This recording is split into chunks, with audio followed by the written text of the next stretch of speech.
It's month-end closing again. Time to roll forward the March prepayment schedule to April.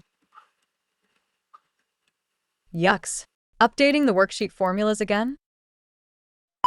Something similar? Hi there, I'm Xian Hui, a chartered accountant with more than 10 years of experience. I now run an accounting automation firm to make accounting processes more efficient. Join me on the course to learn about the tips and tricks to make Excel template reusable.